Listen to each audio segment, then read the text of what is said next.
Já, ég veit ekki hvort að þetta sé lagið sem að, ég var bara hugstuð þín Stefán þegar ég var að velja lag fyrir þáttinn til að svona kjarna inn árið 2025. Mér verður beinleins bumbult við að heyra þetta. Þetta náttúrulega, já, þetta svona, þú veist, ég veit ekki hvað það sé, ég held að þeir sem þekkja mig kannski upplifa þetta ekki svona sem minn karakter. Ekki fyrsta sem dettur í hug, það að tala Gísla fyrir blind fullur. En látum þetta vaða. Já. Þetta var kannski tilfinningin eftir áramótasprengjuna hjá mörgum. Jú, það mikið búið að vera mikið búið að vera síðustu dag og vikur á þessu sviði. Náði sennilega hápunkti kvöldi fyrir gamlás í Borgarleikhúsinu. Eru ekki sammála því? Jú. 700 manns mættir. Já, þetta var gríðarleg stemning. Þetta annað skipti sem við höldum þetta. Núna voru ekki 140 cirka fleiri í salnum. Heldur en fyrra? Þegar þú bættir við bara sætum, bara í gríð og erkarnir upp á sviði. Já. Næst bættu við bara litla sviðinu líka. Bara með streymum milli. Já, hvernig væri það? Eða hafa ég bara til þess að Andrés Magnússon þar og við hinni getum þá Getum við ekki haft Örn þar bara? Jú, eða Örn, já. Bara um sitt eigi sjó. Sjáu þið mynd á hótum. Blæslu hópur sem hann kom saman. Þetta var svo gaman, það var svo mikið stemning í salnum og þarna var fátt skrafað og engin stórirði, látum falla. Sjáu það stúka fyrir aftan, þetta öðrum megin og svo var hinum megin líka. Já, vel hefnað. Svo satt fólk við okkar tjó og kaffi, þeir græjuð eins og í fyrra, borð og stóla fyrir okkur. Snillingar. Voru bara vel gert. Berandi þetta yfir. Þeir félagar. Já. Þetta er þetta það sem að komið gott vinkonur okkar kalla sjálfshátíð. Kannski. Og við bara skömmumst okkur ekkert fyrir það. Við bara höldum áfram jafnla á þessu inn í nýjárið. Já.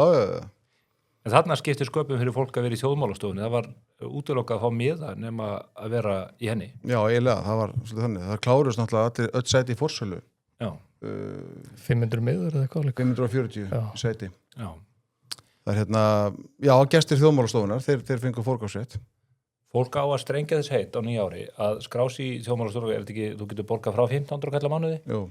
Og fólki sem að hlusta á þennan þátt núna, nú ætla ég bara að reyna að höfða til samvisku fólks, ef að hún einhver, hjá þessu hægra fólki sem að hlusta á þetta, að þú, Gísli, eftir þetta að halda þessu úti hér með ærnu tilkostnaðu fyrirhöfn og þessu efni þetta varpað út á ljósvakan, fólki að kostnaðalausu og fólk getur gengið að 2 þáttum nærri undantekningarlaust vísum og það borgar 1500 til 500 kall á mánuði fyrir þetta aðgengi og það þessi rödd heyrist og ekki síst mín eru þetta miklu meira virði heldur en 1500 eða 5.000 kall. Já.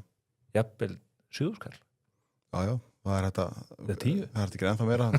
Bara höldum bara áfram. Já. Ákveður að hætta þar. Ég segi það. Nei, og fá auðvitað, þú veist, að vita viðburðum og undan öðrum og fá fórkaupsrétt á svona viðburði og fleira til. Já. Þannig að gólmótið og fleira sem að þau fengur líka, þjóðmálstofan fekk fórkaupsrétt þar. Við verðum á Carton House í Dublin 16. og 17. júní næstkomandi á geggjuðu gólmóti. Það ætlum að spila þessa 2 stórkostlegu velli sem er á Carton House sem hannaður af Marco Mera og Colin Montgomery og þarna verður sturla veður 17. júní þetta og fara með vinum okkar í GB-ferðum. Já, okkar góðu vinum þar og ég hvet fólk til að skrá sig í þetta verður algjörlega ógleymanleg ferð. Já. Og endar með gala dinner á 17. júní og þess að við ætlum að skála fyrir lýðveldinu og full ástæða til og fullvalda frjálsu Íslandi. Heldur betur. Það er ekki víst að það verður það mikið lengur. Ekki með þess að valdhafa. Við skálum að meðan það eftir. Jó, kannski að gera bara snöggvast. Skálum. Já. Það er bara gós í dag. Já. Eða svona hvað, hörður. Er þetta ekki áfengislaus bjór? Jú. Já, við erum hættir að drekka. Ég get ekki eins og sagt þetta. Þetta er svo fáránlegt. Getur ekki sagt óhlægjandi. Þetta er þetta taugaveiklunarhlátur. Ég ætla að nýta tækifæri og þakka fyrirhundum vinum okkar í te og kaffi fyrir aðstofana við áramótasprengjuna. Sömuleiðis Jómfrúnni, þeir gáðu okkur nú að ferða okkur mat fyrir þetta og í hlýi og svona og eitthvað til að jafla á eftir á. Þannig að Jakob, hann stóð sína vakt í þessu. Við þökkum þetta Borgarleikhúsinu fyrir frábært samstarf og Vest, þau lána okkur húsgögnin. Já. Þannig að við erum okkar þar, á Dalvegi í Kópavogi. Samstarfið Borgarleikhúsið algjörlega frábært. Þetta ótrúlega öflugt fólk, þetta þetta sjálfseignarstofnun, leikfélag Reykjavíkur og það svo rosalega svona fyrirtækja drefin andi í þessu. Við komum inn með þetta verkefni til þeirra og annað, þau eru sífellt að leita leiða til þess að efla verkefnið. Þetta ekki, ef þetta hefur verið ríkisstofnun, þá hefðu við bara verið að þvælast fyrir, sko. Já, bara. Þannig að þetta var mjög ánægilegt og vonandi að við getum endurtekið leikin ári. Við þurfum ekki bara að fara að sitja miðan í sölu.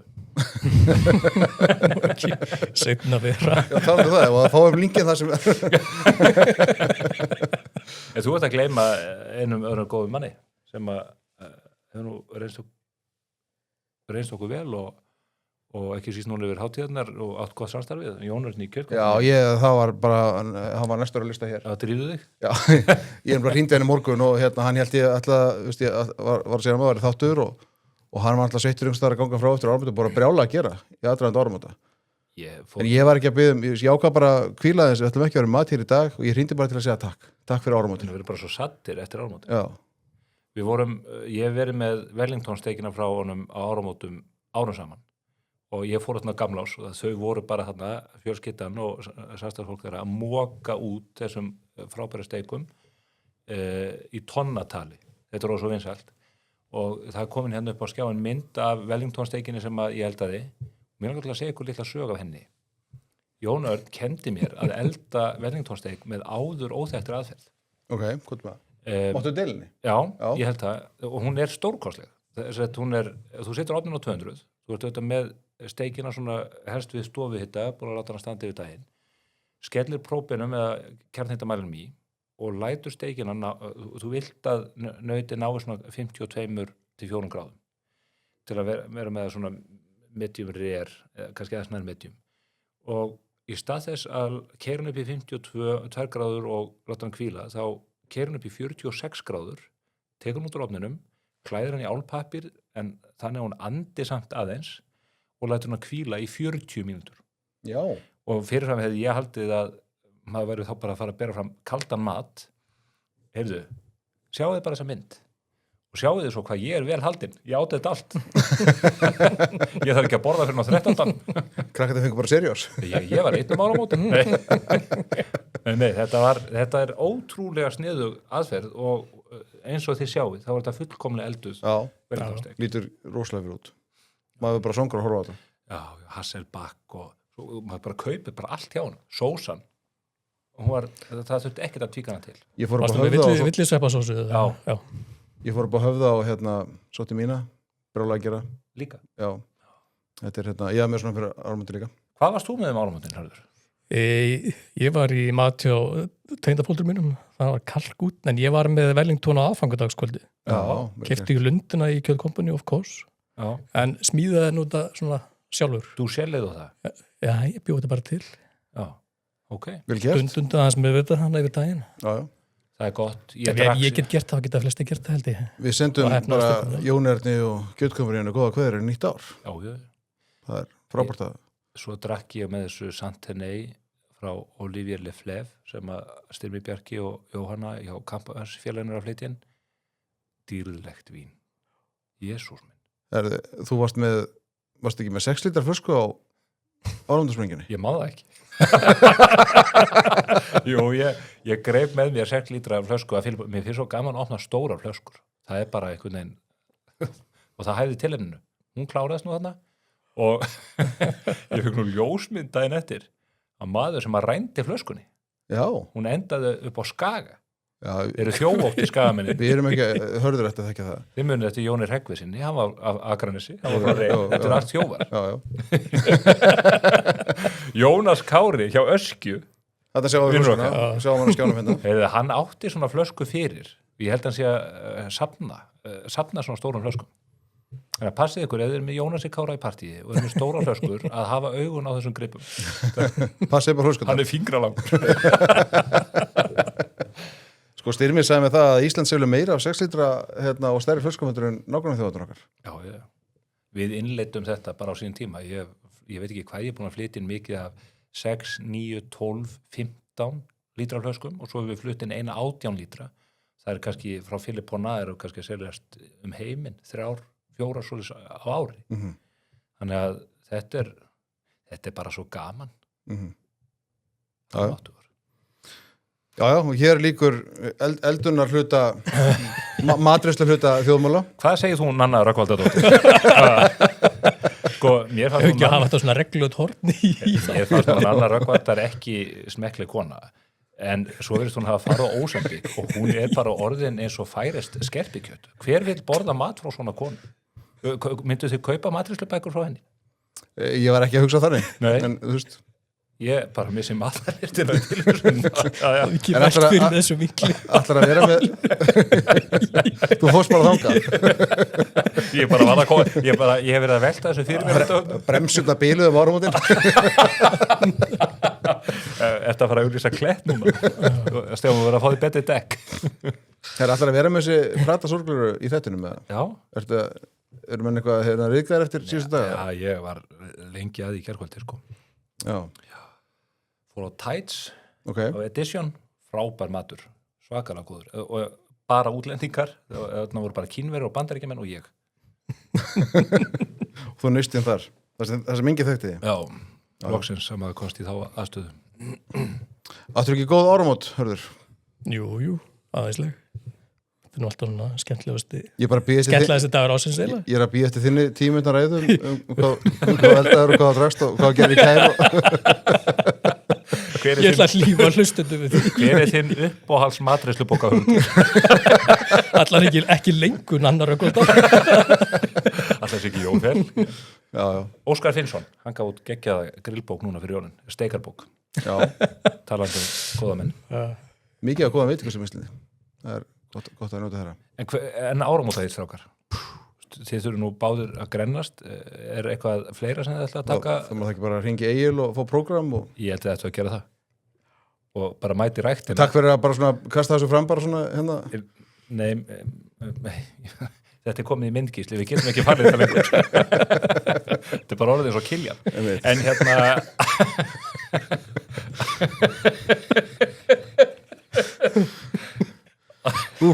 Settu bara sorglega náttúr. Hvað segir Gísli? Þetta er súkkulaði. Ég ætlaði bara... Við verðum að dreipa hérna síðustu drópunum, konfettdrópunum. Frá Nóa. Heyrðu, hérna er mólið sem að mér langaði í. Sigurður Hrefna var í viðtal hjá mér í síðast þetta. Já. Áhugavert viðtal. Já. Ég er augljóslega ekki að fara að fá með þetta eftir þess sneið. Nei, það er... Sko, við enda segjum alltaf, við erum lífstíðslaðvarp, þannig að við bara lifum og njótum. Svo bara hreyma sinna milli og borða harfisk og fleira. Ísubitin. Þannig að... Ég ætla að borða miklu meira á harfisk á árinu. Það áramóta heiti. Já, ég er núna reynda búin að vera duglegur í ræktinni í desember, gera það yfirleitt.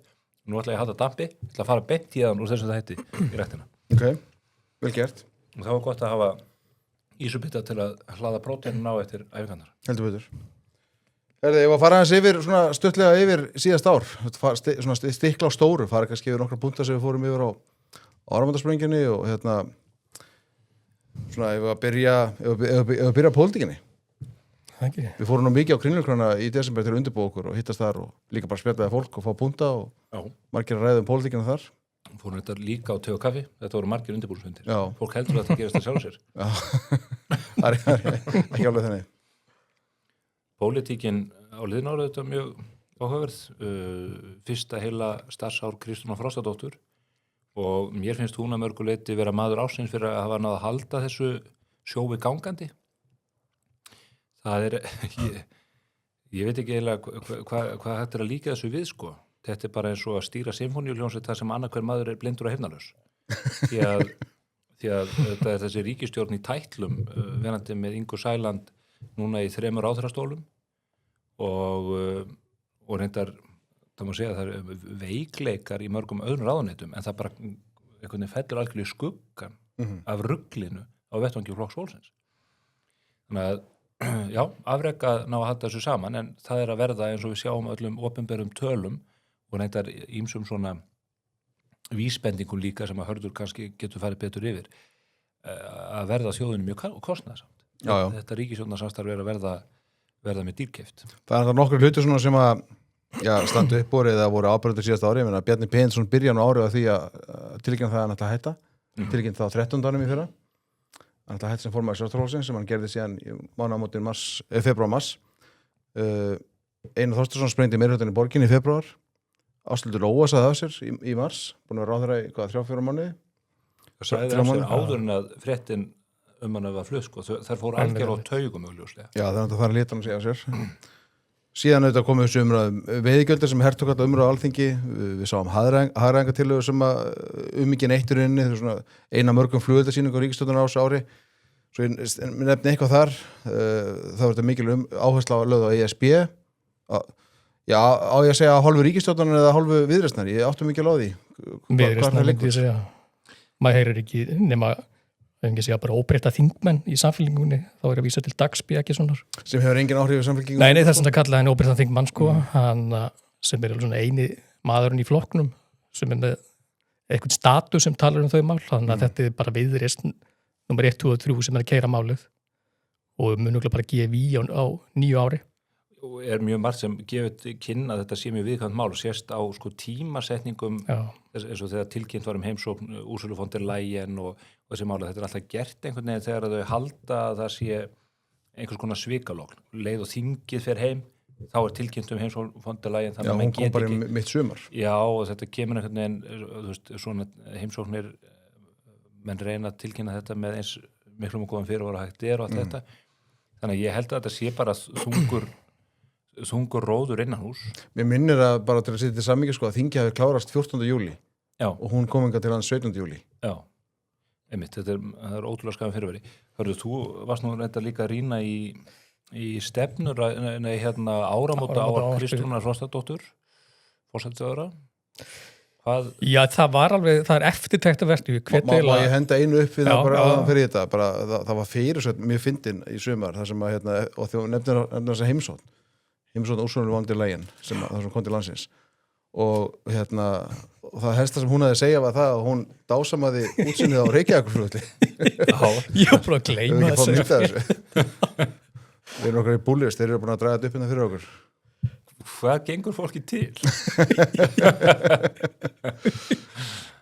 Þannig þetta er svona, þetta er kannski þessi hefðbundna spurning þegar við spyrum út líka, how do you like Iceland? Þá kannski þetta ekki svarið sem menn er að vita. Nei, ég hef ekki velt fyrir þessu áður fyrir mér og ég keyri daglega fram hjá Reykjavíkurflugvelli, búandi það rétt hjá, en hann horfi á hann núna í allt öðru ljósi eftir þetta. Þú einn eins og Vælutjón sem skilur ekki þessa flugferð, þó að hann hafi verið þetta löngu áður en þú fættist og löngu áður en þú keyptir þitt einbýlishús að það skerði þér. Þetta er vatnamillu flugvallavina. Já. En ok, fyrir ekki áramótasprengjan? Nei, áramóta ávarpið. Nei, eins og Stefán nefnir og ég hvet fólk til að ef það hefur ekki hlusta á áramóta ávarpið hjá Kristrúnu að lesa ræðuna. Mér varst hún heilt yfir frekar fín, þetta sumt sem að klóraði sig hans í kollunum yfir, en svona sá tótt sem hún sló meðal annars í utanríkismálum annað fannst mér ágætur, en það sem var svona eftirtektarvert er hvernig hún talar hluti sem maður getur ekki annað en tengt við þessa togstreitu sem maður ímyndar sér sé að milli viðreisnar og samfélkingunar og munurugla vaksa á 9 ári varðandi boða atkvæðagreiðslu að portægja sækjum aðalda ESB. Kristrún segir í þessa ræðu mjög oft svona setningar hvað hann elski Ísland og stolt af Íslandingur, Ísland er frábært land og þetta geta menn svo sem alveg vera þeirra skoðun að vilja fara í ESB og tala þeim nótum. En síðan segir hún til að mynda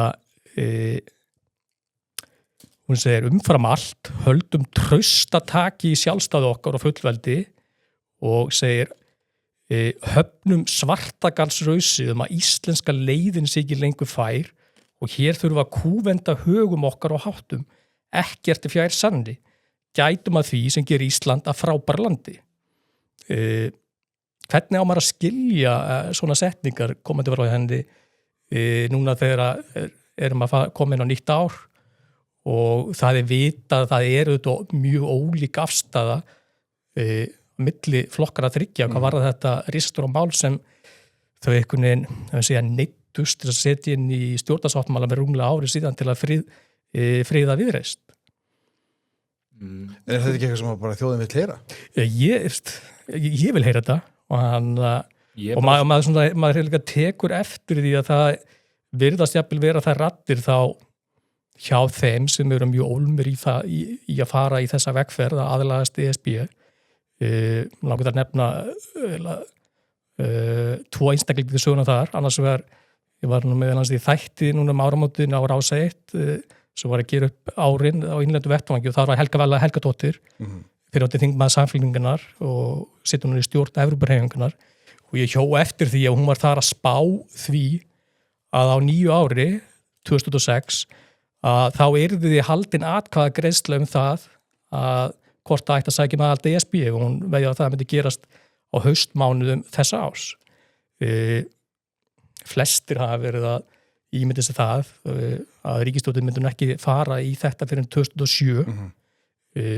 Kristrún vilji ýta þessu máli eins langt aftur í kjörtímabili og mögulegt og síðan hefur maður líka tekið eftir því að guðfaðir Viðreisnar, Þorsteinn Pálsson, hefur núna på síðkastið og núna síðast í sínu nýjasta pistli á eyjunni tala með sama hætti og Helga Vala að það séu bara þannig aðstæður uppi í heimsmálunum að það einhvern veginn það sé meiri ástæð heldur en ella til að drífa í því að fara í slíka atkvæðagreiðslu.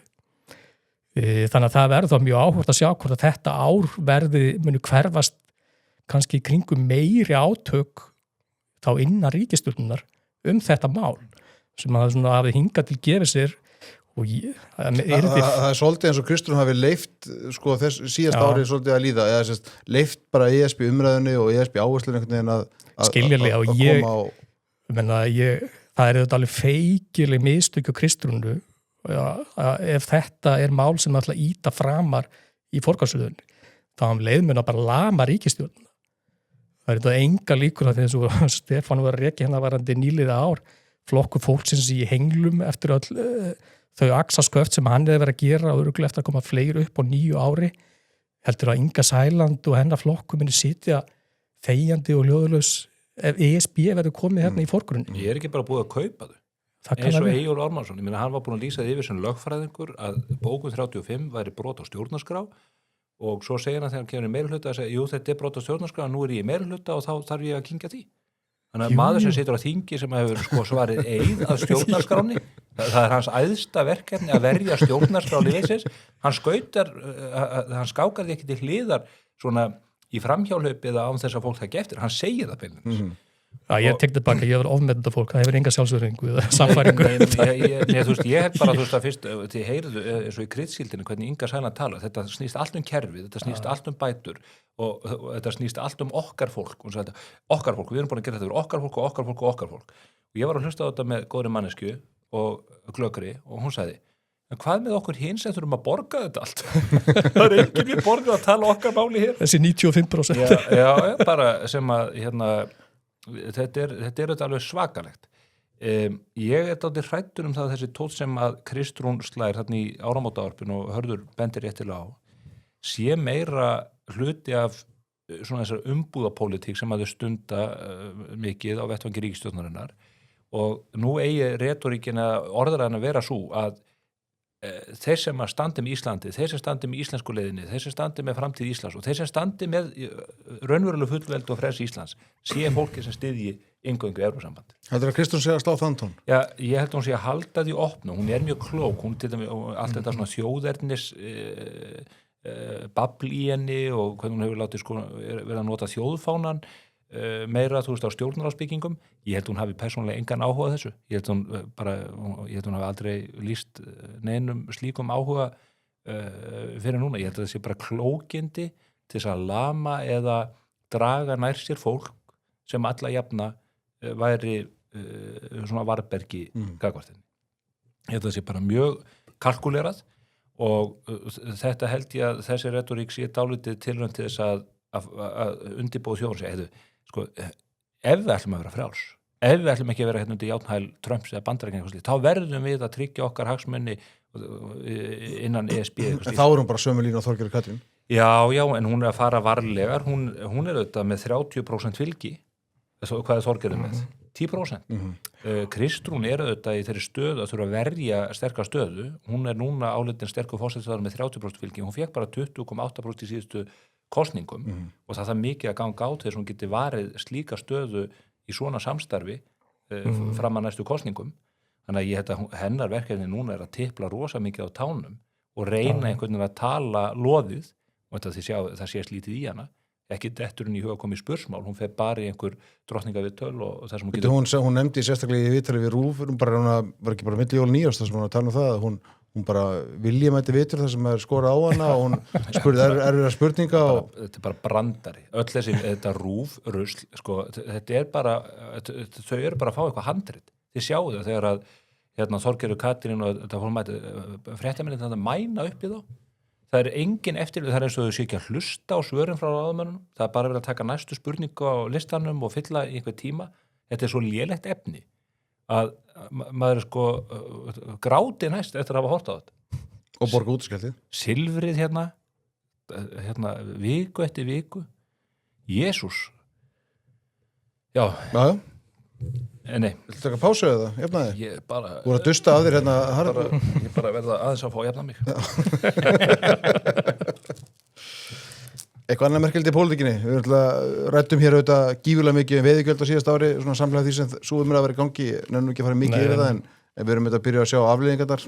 Það dálítið maður lítur á síðasta ásko og varandi árangur, árangur ríkisstjórnunar og hvað situr eftir, þá það eina málið sem að man eftir, maður þarf virkilega einhvern veginn að liggi yfir því og hugsa hvað annað... Mikla verkstjórn kom í gegn sko veiðigjöldunum og fjárlögunum. Já, svo reykja þess að því eins og Kristrún gerði í ávarpi sín og hefur gert áður í ræð og riti þegar hann að telja upp einhvern árangur í efnahagsmálum að meðal annars hafi skuldir ríkissjóðs lækkað 7,5%. Út af hverju var það? Vegna þess að það kláraðist uppgjur á gamla íbúðlánasjóði sem var bara mál sem var klárt hjá fráfarandi ríkisstjórn og þurfti að setja í pásu meðan að Bjarni ákvað slíta ríkisstjórn og bóði kosninga og hins vegar því að það var farið í að selja Íslandsbanka, annað sambarlegt mál. Sem var búið að taka ákvörðunum og læna upp. Já, bara gert með nákvæmlega sama hætti og svo eins verið að reykja sér af því að sem svo í þessu ávarpi og Kristrúnum að það hefði ríkisstjórnin sér að ná miklum árangri í ríkisfjármálunum meðan hans með því að helminga hallan á fjárlögum. Hvernig fær hún þessa tölu út? Þau nota þetta mikið? Já, en bara svo ég útskýra það, þetta svo mikið blekkingarleikur að tölum. Í fjárlögum ársins 2005 sem þáverandi ríkisstjórn lagði fram var gert ráð fyrir þeirri 63 milljarða halli. Þegar var komið inn á sumari 2005 í aðdraganda þess að Daði Már og fjármálaráðuneytið undirbúa fjárlega frumvarpið sem var síðan kynnt í september, þá var gert ráð fyrir það eins og flestir áttu von á að þá var staðan búin að batna alveg feikilega og gert ráð fyrir því að hallinn árinu 2005 er 19 milljarðar, ekki 63 milljarðar tæplega. Þau leggja fram fjárlagafrumvarp sem gerir ráð fyrir því að hallinn verði minnir hann að verði 15 milljarðar. Og síðan líta fjárlög ásins 2006 ljós nokkrum mánuði síðar. Eftir þinglega meðferð? Eftir þinglega meðferð, það hafa vissulega orðið áföll sem þau svona framan af bara lokuð augunum fyrir í helst tengt útliðsgreinum okkar og hallinn sem er áætlar næsta ári verður 30 milljarðar tæplega. Og þar leiðandi bera þau á borð að það sé búið að helminga fjárlagahallan þegar nokkrum mánum áður leit út fyrir að hallinn yrði miklu minni. Þannig að þetta er mjög gott dæmi með þessu umbúðapólitík sem Stefán Einar var nefna réttilega og maður vonar innilega að hún hætti á 9 ári. En okkur ætti hún að hætta? Þetta er svo ótrúlega þreytandi. Það virka til skamstíma litið. Sjáðu Kristrún, hún segir planið að virka. Við erum að ná árangri og það er látið eins og ríkisstjórnin sé búin að vinna því líka afrek og hörðu nefni bara alla þessar stolnu fjæðrir sem hafðu reittu af hræinu sem Katrín Jakobsdóttir skildi eftir sig. En hver er raunveruleg staða? Kristrún tekur við 21. desember 2024. Nú er rúmt ár liðið síðan. Þegar hún tekur við, þá er verðbólga í landinu 4,8%. Og menn töldu óásættanlegt og ástæða þess að Seðlabankinn hefur þetta halda vöxtum mjög háum. Núna í desember mælist verðbólga á ársgrundvelli 4,5%.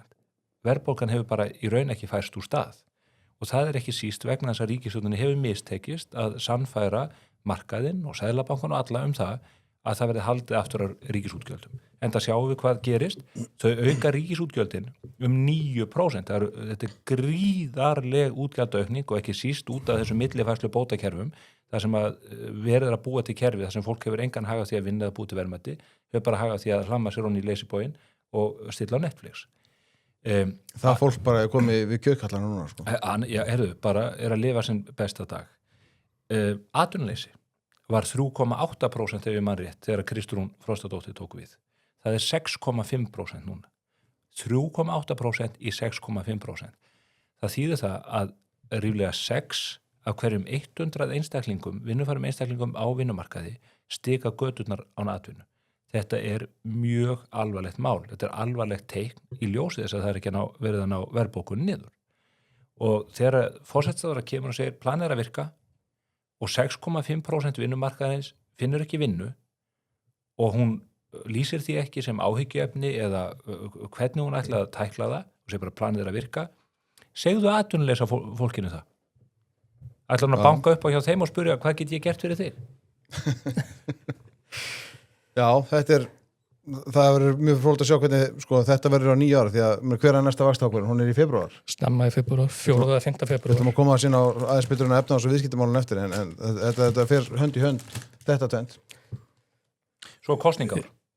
Já. Það hefur síðan mikil áhrif líka núna á ákvarðanir stjórnarinnar og ef stjórnin fer að panika af einhverjum ástæðum, 1/3 flokkana ekki að ná einhverju flugi á mikilvægum stöðum eitthvað það getur haft mikil áhrif og þá fara menn að taka ákvarðanir, við munum sjá tiltekna fagráðherra að fara að undirrita samninga og taka skóflustungur með einhverjum sveitarstjórum eða borgarstjóra eða hvað það Þannig að þetta sýnist manni ekki blása byrlega fyrir sitjandi borgarstjóra, ekki víst að hún geti leita mikið til ríkisstjórnarinnar þess að því að leitu ríkisstjórnarinnar að reyna að afhöfða hana.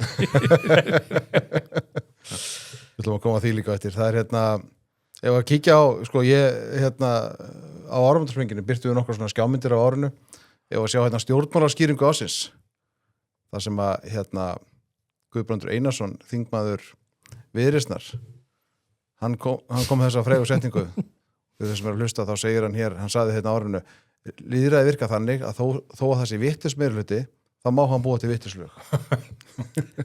Horfið á mannin. Þetta sagði hann í umræðan veiðigjöld. Já, ég þarf ekki að koma til þetta sumera samtala ágætlu uppdáldi fannst manni liðið ár og hvernig þau nálgast völdi sín sko, bara við ráðum og við megum þetta bara. Já. Það hverðist aldrei svona í kringum þessi veiðigjaldamál sko. Þetta pólitískt framlag Guðbrands Einarssonar á árinu 2025. Fyrir þetta greiddu honum í laun þingvarakaup 26 milljónir krónar. Þetta dýrasta setning Íslandssögunar. Síðan báðum við gervigröndunum að hjálpa okkur aðeins að undirbúa áramótasprengjuna og við verðum svolítið að vinna með henni eins og við getum. Og við báðum bara gervigröndunum að túlka bara hvernig hún sæði fyrir sér Daða Má Kristófersson, fjármálaráðherra, hvernig hann fer yfir árið, sem eru að horfa, þið sjáu þetta hér eftir smá stund.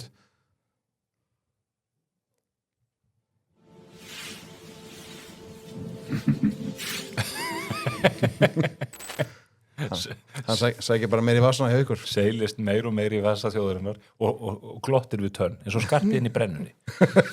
Alveg eins. Já, alveg eins. Þetta myndi mig helst á Njálsbrennu. Herru, kíkjum aðeins á fylgiflokkana. Ég nefndi það hér áðan til dæmis að Bjarni Benediktsson, hann tilkynnti það í byrjun árs að hann hygðist láta formennsku í sjálfstæðisflokknum og það var kjörinn nýr formaður á landsfundi sjálfstæðisflokksins í lok febrúar, Guðrún Hafsteinsdóttir og hvernig hefur, áður en við komum þessu, þá langar mig til að birta hér status sem að Elliði Vignarsson, bæjarstjóri í Ölfusi, birti mikill stuðningsmaður Guðrúnar, þar sem hann hélti fram að kjósendur væri líklega til þess að kjósa sjálfstæðisflokkinn ef Guðrún formaður og já, bara í svo mörgum orðum það að fylgi flokksins myndi aukast allverulega. Hvernig hefur það gengið? Hvernig er þessi status að eldast? Það hefur ekki gengið og status að eldast. Já, ég ætla aðeins að nuta honum upp úr þessu. Já, ok. Hann gekk mjög langt í þessu öllu saman. Það var nú einn góðu vinur minn á Suðurlandi sem að hringdi mig alveg brjálaður, hann taldi víst að ég væri ekki að stíða Guðrún og sagði, Guðrún Hafsteinsdóttir, hún okkar Margaret Thatcher. Já, ok. Ég þurfti nú bara að slíta símtalinu því að mér varst þetta svo fyndið. Guðrún Hafsteinsdóttir er góð kona, sko. Heyrðu, hún bara flottur stjórnmálamaður og allt það, en hún bara ekki að fiska. Já, við sjáum hérna fylgistölunar. Getum við zoomað innstrákar bara svona frá bara þetta ár, cirka bát. Þetta sjáum við, þú veist, já, ef við fyrir kannski aðeins út aftur þá sjáum við svona cirka bát hvernig þau þróast þessu ári. Samfylkingin klifraði mikið svona fram á haust, hefur verið að dala. Sjálfstæðisflokkurinn hefur bara dalað í fylgi nær látlaust frá því í mars. Maskínukönnur sem var birt í kryddsyldinni sýnir líka að Guðrún óvinsælasti stjórnmálaleiðtoginn, en hún oddviti fyrir stærsta stjórnmálastjórn.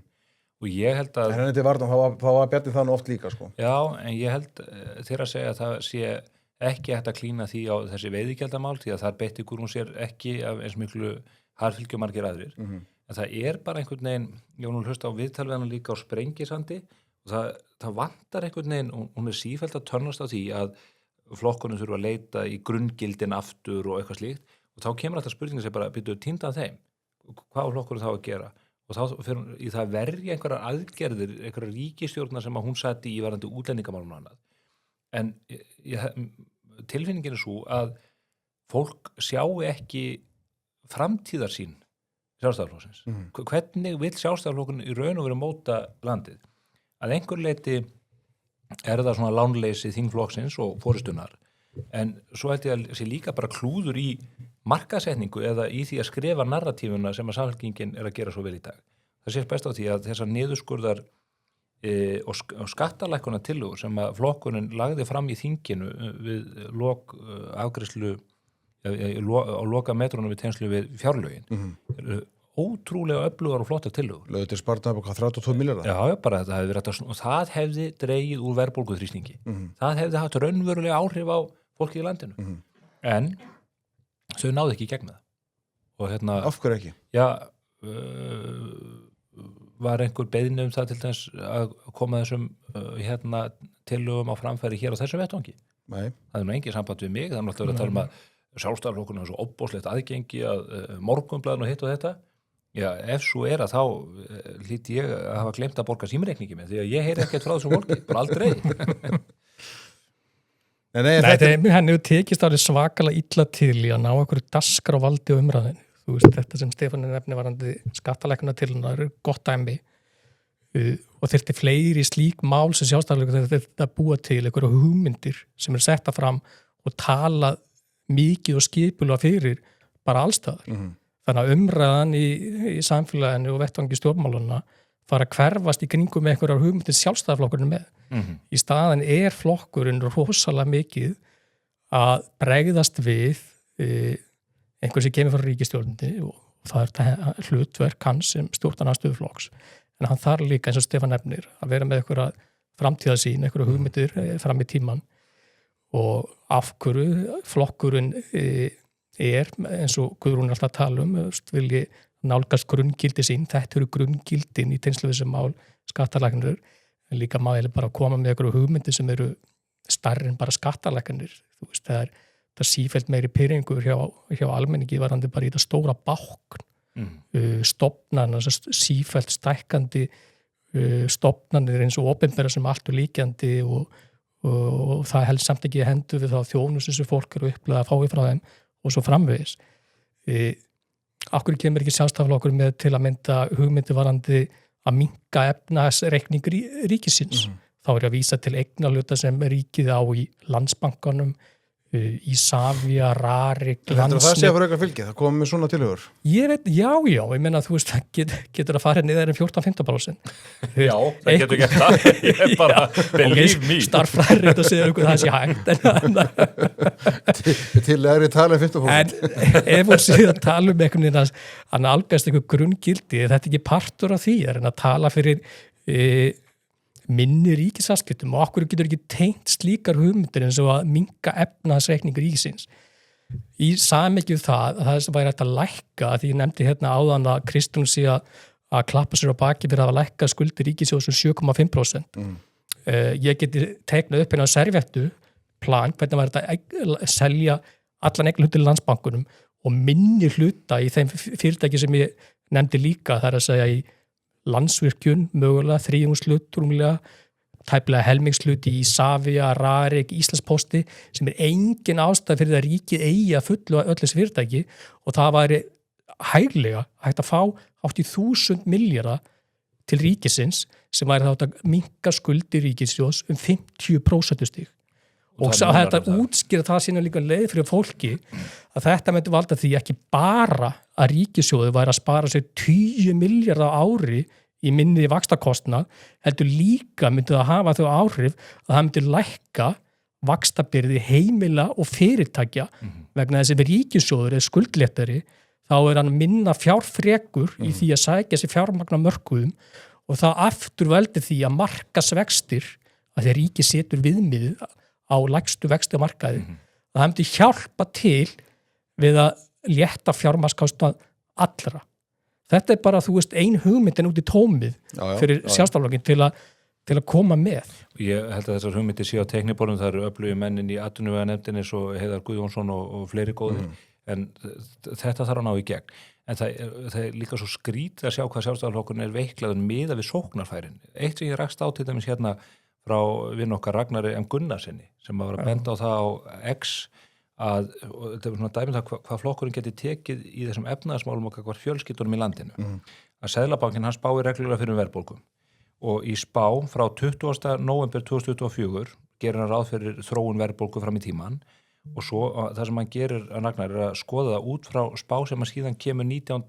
nóvember núna eftir að ríkisstjórnin tekin við og er með sitt fjárlaga frumvarp á borðinu og allt þetta. Heyrðu, þetta leiðir til þess, þessi hækkun verðbólguspár Seðlabankans, ef hún verður að veruleika, leiðir 254.000 króna kostnað yfir hvert einasta heimili á Íslandi ári. Og þetta eru tölur og samhengi sem fólk skilur. Það skiptir máli hverju stjórna, það hefur áhrif á verðbólguþróun, hverjir halda ríkisbudduna, þau eru að skrúfa ríkisútgjöldinu upp 9% og það mun keyra verðbólguna upp. Og ég reyndar að viðurkenna, ég er ekkert viss að Viðreisn sér hóðlega ósátt við það. Ég held að Sigmar Guðmundsson og Þorgerður Katrín og Guðbrandur Einarsson með lélegu lögin, að þau geti, eða vitlausu lögin, að þau vilji í raun og sann að verðbólgan sé há og það sé óstöðuleiki hér í hagkerfinu. Það styður við ESB-umræðuna. Já, það getur sagt bara, sjáu hvað krónan er að gera og alltaf kennaðu krónunum, sko. Krónan jók ekki ríkisútgjöldunum 9%, sko. Hún hefur ekki atkvæðisrétt í þinginu, sko. Nei. Er miðflokkurinn, flug hans, hann allan flýgur hátt þessa dagana, búin að gera sérna haust? Þetta er vængjaður hestur. Já. Já. Er miðflokkurinn, ég sá að Sigurður Kári vinnur okkar, hann var nú að skrifa það á Facebook að bera saman hvor væri hægri flokkur, miðflokkurinn eða sjálfstæðisflokkurinn. Geta menn farið þangað í dag? Það ræða það. Já. Ég sé að sjálfstæðismennir er mjög upptöldin af því að tala það að miðflokkurinn sé ekki hægri flokkur. Það er bara sjálfsagt að gera það. Og hérna, já. En hann fer með himminskautum og aðal áhyggjefni Guðrúnar hlýtur að vera það núna þegar að flokkar mæla svona hátt og fólk er að máta sig inn í sjálfstæðarflokkin eða miðflokkin þá er maður skítrættur að það verði flótti ekki bara kjósenda frá sjálfstæðarflokknum til miðflokksins heldur frambærilegra kandidata sem að fristi frekar gæfunar í þeim meðbyr sem miðflokkurinn hefur núna og ég held að þetta geti alveg birst í sveitarstjórnarkosningum að það verði bara mjög málsmitandi sjálfstæðismenn sem að verði í framboði fyrir miðflokkin. Þú nennir náttúrulega ekki að fara í eitthvað rándýrsprófgjör, þú nennir ekki að díla við eitthvað lið í verði í sjálfstæðarflokknum Reykjavík, sko. Eitthvað lið sem er búin að halda því starfi í herkví í mörg ár. Spurðu Hildi Björnsdóttur. Já, ég meina, ég bara ber miklu virðingu fyrir henni að nennast að því þessu, sko. Já, það er alveg sérstaklega karakter í það. Nei, þessi stað er verið að stilla upp eða miklu minni prófgjör og minni samkeppni að mörgu leyti. En það er líka bara meðbyrinn skiptir svo miklu máli. Og það er ekki aftur til ef einhver fer úr sjálfstæðarflokknum og yfir í annan flokk þá bakka menn ekkert út úr því sko. Þannig að það er þá bara skaði sem er skeður fyrir flokkin sem missir viðkomandi nema að þetta sé eins og þegar að Kristinn Pálsson? Nei, hvað heitir það? Kristinn H. Gunnarsson hálfbróður Gunnars Birgissonar þegar hann fór úr Alþýðubandalaginu yfir Framsóknarflokkinn, þá var sagt að sko greindavísitalan hefði lækkað í báðum flokkum og það var sagt að Framsóknarmenn hefðu sko opnað kampænislösku en það hefði verið opnað heilt kassa kampæni í Alþýðubandalaginu en skaðin skeið, þú bakkar ekki aftur inn í gamla flokkin og Sigurður Andersen, Bergþór Ólason og ég segi Snorri Másson, þetta eru sjálfstæðismenn sem og Karl Gauti Hjaltason, þetta fólk sem fór í miðflokkin, það kemur aldrei aftur Nei, okkur þetta að gera það? Nei, menn okkur þetta að gera það? Sigríður nú situr hún bara heima á sér og bara harfisk og liftir og... Já, hún bara örgulega með 300 kíló í höndunum bara as we speak. Já. Takk á því á 9 ári. Eitt bara í lókum varandi þetta sjáu þið hvað fylgi Viðreisnar hefur dalað mikið. Samt eru þið búin að reyna allar populísku aðferðir sem til í bókinni. Já, svo bara lækkar og Grímur Grímsson og Ingvar Þórðarsson þeir segja, við höfum engar áhyggjur af þessu. Við erum bara, ef við flugvélarnar að hrapa, það þarf að finna út úr því hvað að. En hvað flokkur fólksins í 5? Já, 5,5%. Búin að vera... Það bara kjarnum, þau fara ekki neðan, en það búin að kaupa atkvæðin með öllum þessum kerfisbreytingum og slíku, sko. Fengu hvað, 13-14% í kosningunum?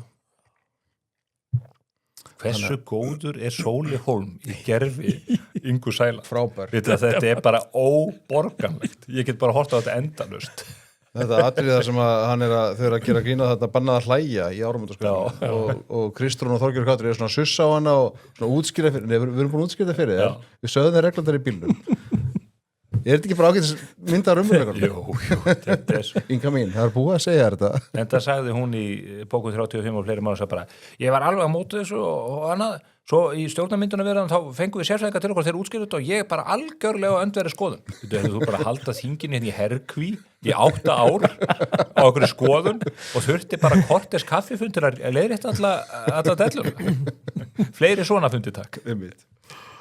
Herri, förum aðeins í viðskipta hlutan yfir árið. Það alltaf mjög margir merkilegir viðburðir sem áttu stað í viðskiptalífinu á árinu. Við sjáum annars mögulega bankasamruna verða svona að byrja, þeir eru ekki búnir en við sjáum að Kvika og Arion í samruna viðræðum, Íslandsbanki og Skagi. Íslandsbanki reyndur nú líka við Kviku þessum tíma. Þannig að það ýmislegt ekki á þar. Salan á Íslandsbanka kláraðist þess að við erum búin að koma inn á, brekakreppan skall á. Play var gjaldþrota í haust, PCC á Bakka lokaði í sumar, í haust var þetta byrla á Grundartanga, síðan sáum við þetta stóra sölu eins og Vekru og Lýsi, meðan hans. Alvotek hefur verið miklu vandræðum á markaði, maður getur talið upp svona nokkur atriði sem hafa verið kannski ábyrjandi. Íbúðamarkaðarinn og fastamarkaðarinn, við getum náttúrulega endalaust rætt hann, sko. Nei, ef maður byrja kannski bara með skráðamarkaðina, þessi hlutabrifin, þá er það bara risastór vonbrigði. Þetta hefur verið, svo maður noti orðið sem var vinsælt á áramóta kvöldun okkar. Það var ömurlegt ár á hlutbæramarkaði. Og því við munum kannski eftir því fórum inn í árið 2025, það voru mikla væntingar inn í það ár sem helgaðist á meðlans því að menn voru með væntingar að það yrði mjúk lending í efnahagslífinu, verðbólgan væri að halda áfram að lækka og vextirnir myndi fylgja með í kjölfarið og fyrsti mánuðurinn fór mjög vel af stað. En síðan hefur þetta verið nánast dauðu og djöfull svona ef maður horfir á svona töluna heilt yfir og þetta eru ólíka sögu þar á milli en niðurstaðan var lækkun heildavístölunar 6-7% minnum mig árið eins og nefndi það fór dálítið að stað með kvelli þegar að Arion banki tilkynnti að hann vildi fara í sameiningarviðræður við Íslandsbanka sem kom mjög mörgum og óvart það var allir sem áttu þess að því að flest fjármálafyrirtækin væri að máta sig hvort annað eða saminast en þetta var svona dálítið sem eitthvað flestir höfðu ekki spáð fyrir það gekk ekki eftir og síðan fór að stað þessi keppni milli Arion banka og Íslandsbanka að komast í sæng með Kviku sem Arion hafði síðan að lokum yfirhönduna og einhver leitum að segja líka ef maður lýsir þessum skráða markaði, hlutbæri markaðunum. Það er greinilegt að mörg fyrirtæki eru út af því umhverfi sem hefur búið að byggja smá saman upp og hefur þrengt að ekstra umhverfinu að þau eru að leita leiða til að ná fram hagræðingu og meðal þannig að stækka til að ná meiri vexti af því ég meina undanferðin ár, trekk í trekk hefur launavíslan hækkað svona hort og bolt 8%. Við sáum núna í sumar og haust að raungengi krónan náði bara sögulegum sögulegum hæðum sem eru haft mjög neikvæð áhrif á til að mynda gengi félagana sem eru með tekjur sinnar í erlendri mynt í kaupullinni. Við höfum verið með umhverfið sem á vaxtamarkaði sem hefur helgast að tæpilega 4% raunvöxtum og við bætum þetta bara sem hefur svo sem alltaf verið á Íslandi, hái skattar, en síðan kannski sem fyrirtæki kvarta í sífellt meira mæli yfir frekar en kannski sköttum þetta regluverk sem að kæfa allt saman hérna og hefur alveg bara umturnast leyfi mér að segja á svona 10-15 árum. Þessi innlegging á þessu regluverki til þess verða þá eða? Já, augljóslega regluverk sem meðal annars í formi einhvers konar grænna skatt og annað, þau verið að hitta mörg fyrirtæki illa fyrir, hvort þannig séu skipalflutningafyrirtæki á Íslandi og fyrirtækin eðlilega þegar umhverfið búin að vera svona frekar erfitt upp á síðkastið og við bæti síðan aðgerir á vettvangi stjórnmálamálana, sérstaklega beint gegn sjávarútveginum, þá þetta fara eðlilega fyrirtækin að leita allar leiða til að ná fram einhverju hagræðingu, stækka til nákvæm samlegð, þannig að þetta skil einhverju viðjandi arðsemi. Við sáum þetta í tilfelli bankana, þar sem verið að reyna að klára 2 stóra samruna á þeim vettvangi. Við sáum það við kaupum Brims á Lýsi núna í lok ársins, sem verður þá vantarlega kláruð snemma þessu ári. Brimur er þeirri stöðu að vera við hámarkið varandi leyfilega aflamark og þarf það að fara í eitthvað svona aðrar tengda greina til að stækka og ég held að þetta sé mjög sniðugt kaup og verið mjög gaman að fylgjast með því. Við sáum þetta til að mynda hjá Símanum á síðustu 2 mánuðum ársins sem bara eitthvað svona shopping spríi, keypti 3 fyrirtæki með skömmu millibili og síðan það sjáum við þetta líka bara líka í svona óskráða markaðnum. Þannig að þetta hefur verið sem að grípa ykkur að klísur alveg mikið svona áskoruna heldur fyrir íslenskt atvinnulíf og hann sem betur fer þú veist búið við öflugt atvinnulíf og menn eru bara að gera sitt besta í þessari stöðu. Menn er svolítið í svona, maður upplifir það þannig að menn sé í svona smá, já hvað ég segja, baráttu ham, þú veist, menn er einhvern veginn svona survival mode svolítið.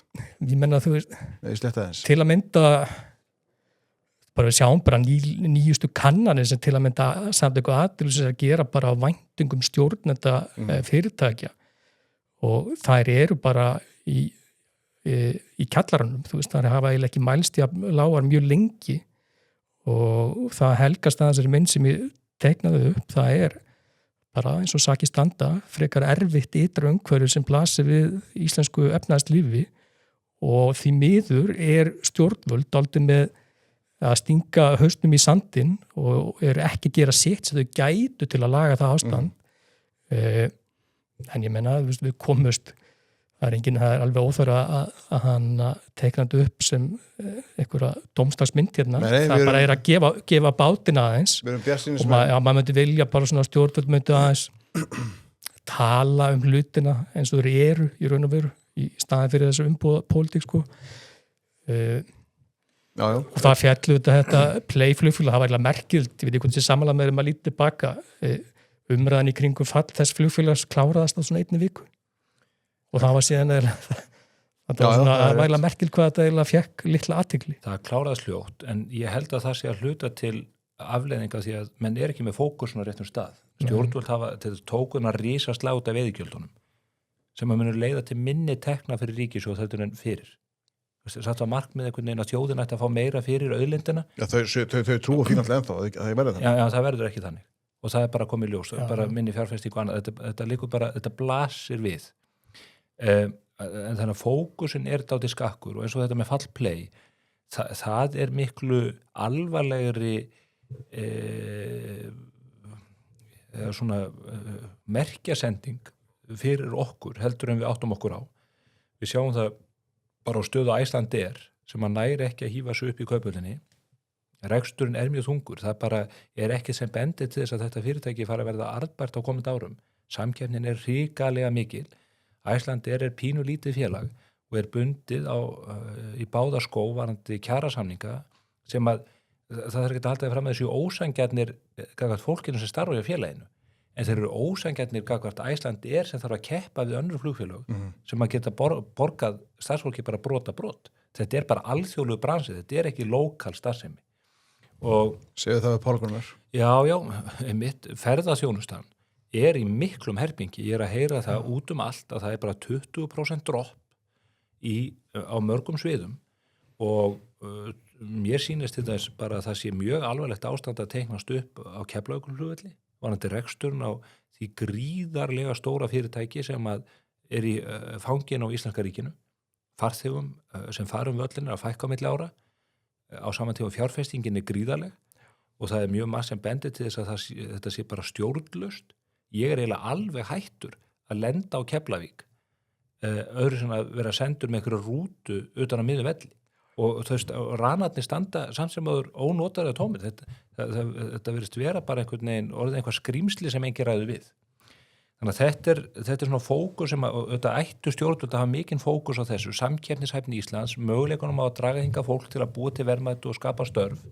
En þessi staði bara forsættisráðherrann bara alsæll með að atvinnuleysið sé næstu búið að tvöfaldast frá því hún tók við. Það sem að sorglegast í þessu það að enginn að tala með þessum hætti, það enginn að tala hvernig við ætlum að auka verðmætasköpun, hvernig við ætlum að búa til fleiri störf, hvernig við ætlum að gera meira og betur og allt þetta sko.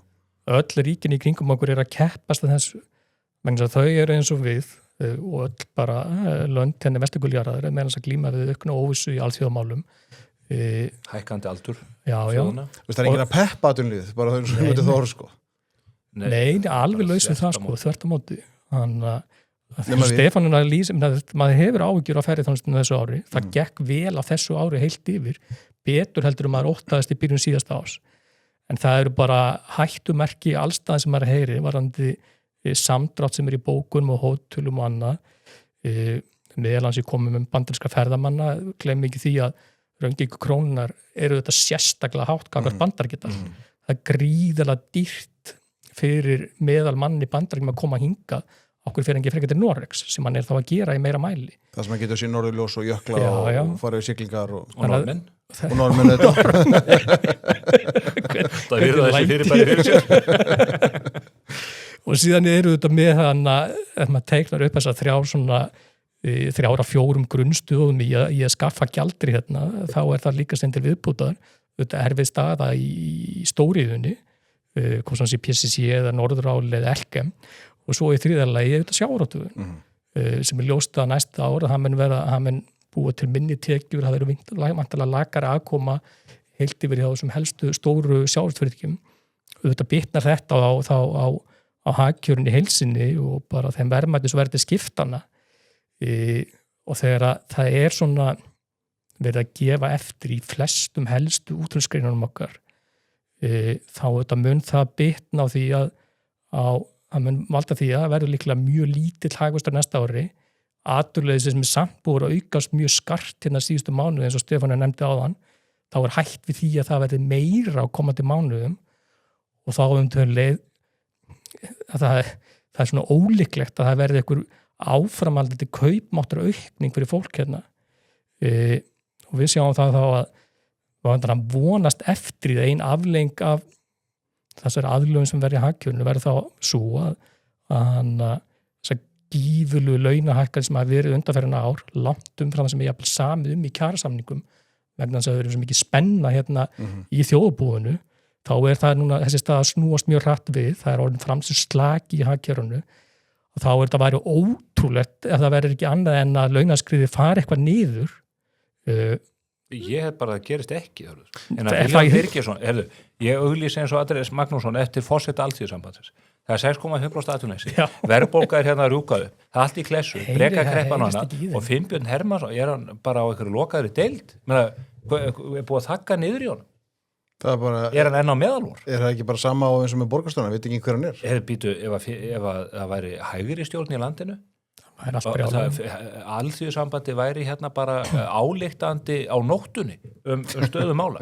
Þetta er svo mikið hneyksli og aumingjagangur að maður á ekki til eitt aukatekið orð. En þetta með framleiðsluslagan og launaþróunina. Vilhjálmur Birgisson sem eini verkefni Halla Gunnarsdóttir formaður VR, hún alveg horfin líka. Hvað hún að gera? er hún að telja peningana í lífeyrissjóðunum. Það Sólveig Anna Jónsdóttir og Vilhelm Birgisson, maður þetta alltaf bara óttaslegin yfir hvað Sólveig yfirveguð, maður bara heldur að sé eitthvað rosalegt að fara að koma fyrir hotnið hljóð stormur í aðsíði, en Willi Bygg hann bara stígur fram og sér bara, það er bara búið að afsanna það, launahækkanir hafa engin áhrif á verðbólgu, það bara er ekkert samhengi þar á milli og svo byrti hann einhverja tölur og er alltaf með reiknistokkin sem að hann fekk frá herði þegar þau voru saman að ljúka grunnskólanum á Akranesi. Það er annar vinnumarkaðurinn er annar stóri drifkrafturinn í verðbólguþróun eða hvernig áhrif verðbólguna geta orðið.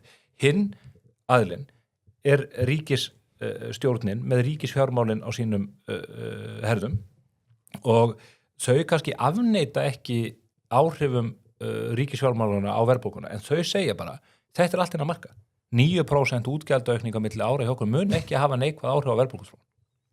Þá má bara spurja ef að starfsmenn RÚV væru að hugsa eitthvað annað en að sækja listamannalaun og skrifa næstu skáldsögu að þá getur við sagt hvað þurfa útgjöldin að aukast mikið til þess að fara að hafa áhrif á verðbólguna. Það er auðvitað augljóst að 150 milljarða útgjaldaaukning á milli ára mun hafa þarna áhrif.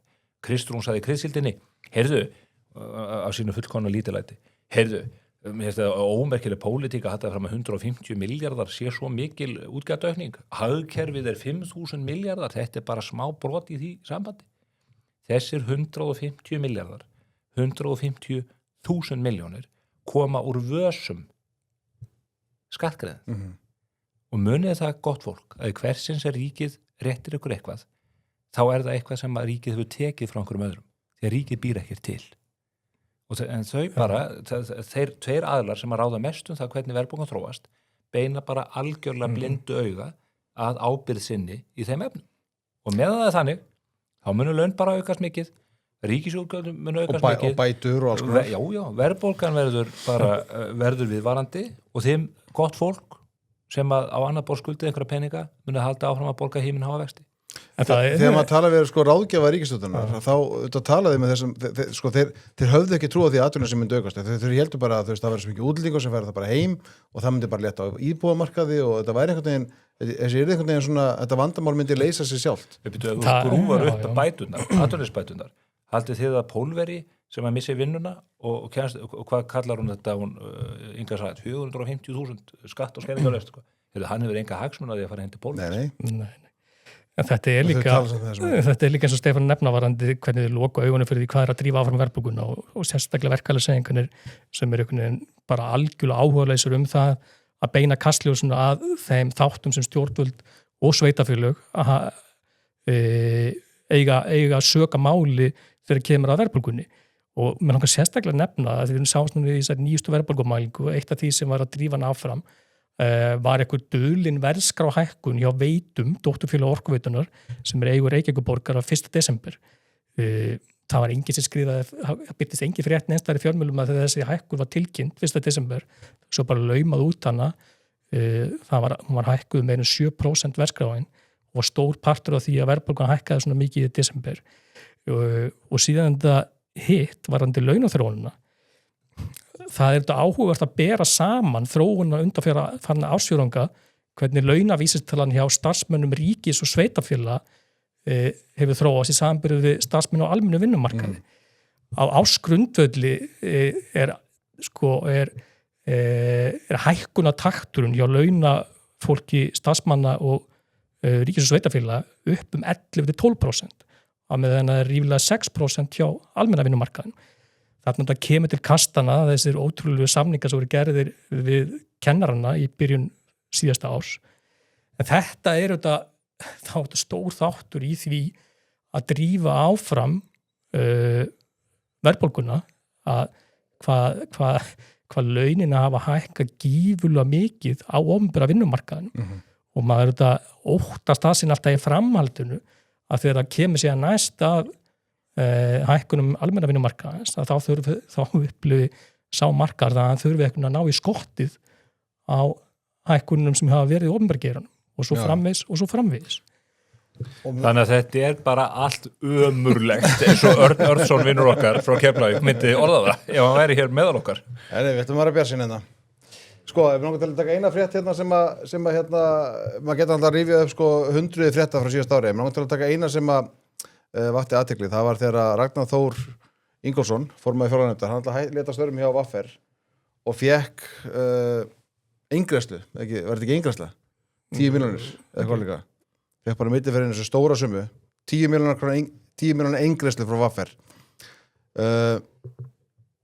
Mér langar til að, ef við veltum fyrir okkur, við veitum ekkert hvað hann gerði þennan pening, hann sagði að þetta í varasjóð fyrir fjölskylduna og þetta var svo ægilegt og bara, við vonum bara félagsmenn VR séu duglegir að vinna til að eiga fyrir þessu öllu saman en hérna, ef hann hefði fjárfest í Alvotech í byrjun árs Gísli, verði ekki með þessi ónót við hann Róbert Vestmann Nei, alls ekki, bara kíkjum hann á kelduna og sjá. Já, þá var þess að 10 milljónar hvað, orðnar 3,5 milljón En hann hefði fjárfest í Amarok þá var það eiginlega bara á pari Amarok lækkaði í byrjun síðast ás mjög mikið, en tók síðan svona kipp í lokásins, enda á sama stað. Varst það þú hörður á áramótasprengjunni sem að fullyrtir að Alvotech hefði þurrkað út miðstéttina á Íslandi á árinu 2025? Var ekki Örn sem benti á miðstéttina í Garðabæ? Miðstéttina í Garðabæ, hún hefði þurrkast út, allir þessi fjórir. Sko Nei, svo hefði hann getað farið, honum hefði bara svo að það setja ekki fram þá, það er aldrei einn þórðargleði hér yfir því að fyrirtæki kom gilla hvort það er að markaði í rekstri, sko, alls ekki. En þetta er bara staðan eins og hann er núna. Síðan hefði hann, ef hann hefði vegna best. Hvað hefði Ragnar Þór átt að gera við peningin? Hann hefði átt að setja þá í vini sína í bönkunum, hann tala alltaf svo vel bankana. Já. Hann hefði átt að setja það til Arion banka, að fjárfesti Arion. Þá hefði hann fengið við leiðréttum fyrir arðgreiðslum, þá hefði hann fengið 30% ávöxtun. Litlu minna Íslandsbanka og síðan cirka 20% í Kviku. Þannig að það hefði verið svona besta valið að fara í bankana. Hann hefur líka getað, það voru fleiri félög sem vegnaði illa á markaði heldur en Alvotech. Sín og Æslandir lækkuðum 40% hvorum sig. Þannig að þetta var ekki gott múf hjá henni Heiðrúnu Lind vinkonu okkar að kaupa sig þar inn fyrir 20 milljóna og sittast í stjórn. Þetta er eins og ég nefndi á kvöldun okkar, þetta var einhver leiti, það var svona áframaldandi sigurganga hins hlýja faðms vaxtabólsins, sloppsins. Já. Við erum verið þá nánast eila 4. ári í röð þar sem fólk hefði vegna hvað best bara að setja peningi sinn á innlánsreikning eða einhvers konar öruggan skammtíma sjóð og hefði þá fengið líklega betri ávöxtun heldur en svona heilt yfir á markaði. Ég ætla að fá við okkar í IT House of Brands, við þurfum að búa til vaxtaslapin. Já, merkja hljóðmálum eða merkja bara mynda Áskeri. Já. Var ekki kúl að vera með svona vaxtaslap og mynda Áskeri Jónssoni aftur á? Eða bara á bakinu og vaxtasloppurinn og svo mertan svona eins og maður væri að fá sloppin frá Áskeri. Er ekki að færa Áskeri svona slopp? Já. En hverjir voru sigurvegarar ársins svona í viðskiptalífinu? Þú nefndir nú einhverju þarna á. Já, ég nefndi vaxtasloppin, hann var einn af sigurinn, men síðan voru 2 aðrir af því aftur maður vill ekki vera með eitthvað þórðarglið og leiðilegur við alla miðstéttina í Garðabæði sem búið að tapa einhverjum smá peningum allana til skamstímar lítið Alvotech en hann ekki selja breiðinkrakkar, þetta mun fara upp aftur, það er verið að skúra en það er ekki bara neikvæðar hliðar á og hann að gengisleikun Alvotech, það er líka jákvæðlið og það er að segja að það eru skortsúli fjárfestanir í Alvotech. Það var náttúrulega eftir í teki í sumar þegar Róbert Vestmann lýsti yfir að hann var að beina þeim varnarorðum til slíkra fjárfesta að ganga hægt gleðina dyr. Þeir svona tók hann kannski ekki alveg beint orðun, heldur margfölduðu skorstuðu sinni í Alvotech þegar leið einu árið og það var fjárfesting sem gaf mjög vel að sér, sérstaklega síðustu 2 mánuðum ársins. Skortsalanir græddu mjög mikið þegar hlutu bara að vera Alvotech næstu helmingaðist þannig á nokkru vikum í nóvember. En síðan sem ég myndi segja að sé svona kannski stærsti sigur ársins sé kannski ekki viðskiptalífin á markaðunum, það eru þeir ríflega 1500 einstaklingar sem tóku tilboði ríkissjóðs að geta keypt fyrir 20 milljónir í Íslandsbanka í maímánuði á frekar góðum afslætti, maður nota það orð miðað við hvernig gengi var áður en að var til útboðsins. Þetta hljóðum bara svo Björn Leví. Já. Við talum afslætti. Þetta var aðeins meira afsláttur heldur en var í bóði þegar að var farin á önnur leið og allt fór á hlýðin enn í samfélaginu 2022. Og þetta fólk, þessi 1500 eitthvað einstaklingar, þeir hafa áast að pund sitt vel á þessum 5 mánuðum sem liðnir eru, að því gefnar ekki selt upp 37%. Það var nú málsmetandi einstaklingar eins og Sema Erla Serdar og ég var ekki búin að sjá fyrir mér að Sema Erla og Solaris fengi viðskiptaverðlaun þjóðmála. Heyrðu, Björn Brynjólfur Björnsson hérna gyðingahattari og kvikmyndagerðarmaður, hann keypti fyrir 20 milljónir bara eins og engin væri morgunmaturinn. Þessar milli sem að sóttu styrki til kvikmyndasjóðs. Það voru 1500 mann sem að keyptu fyrir 20 milljónir. Já, maður gleymist, þetta var alveg af þessu 31.000 einstaklingum sem og þetta margir að þessu sem keyptur 20 milljónir voru maður nú heyrt ýmsar sögur af því sem voru kannski að kaupa á nokkrum kennitölum. Já. Þannig Já. Við fyrir nú ekki dæma með fyrir það. Ég myndi skála fyrir þessu fólki að það væri eitthvað eftir hérna í glasinu hjá mér en það er nú annar mál. Get ég svo, fram í kæli? Ég alveg orðin sérbrjósta hérna út af harðfiskinum. Hörðu, við ætlum bara að skoða hérna, já, þú veist harðfiski beint útsendingu, það kannski, en verður það góðu? Hörðu, við bara hérna, þetta var ein myndir sem við byrtum á Áramótaspringinu, það var hérna, þetta var alveg auglýsing. Já, fundurinn sem ekkert var af síðan þannig að Nei, hann var frestað. Þetta hljóma bara eins og hérna auglýsing á bara góðri útgjaldsbók. Lítur það út eða eitthvað sliðis? Nei, ég er ekki að grínast því hlægið en Það var nú sagt að þetta var ekki eins og auglýsing The Perfect Storm með George Clooney. Já. Mér finnst þetta nú meira svona eins og einhver lokar sinna í Hringadróttinsögu. Svo sáum við aftur, við notuðum gervigreindina til að hjálpa okkur að túlka samfélagið og það var meðal annars, við báðum gervigreindinum að skoða aðeins, eða fara aðeins yfir árið með Þórunni Sveinbjarnardóttur, hvernig henni líður á þinginu. Það var einhvern veginn cirka bát svona. Við sjáum hérna stutt myndband. Þetta gott útvarp. Þetta frábært útvarp.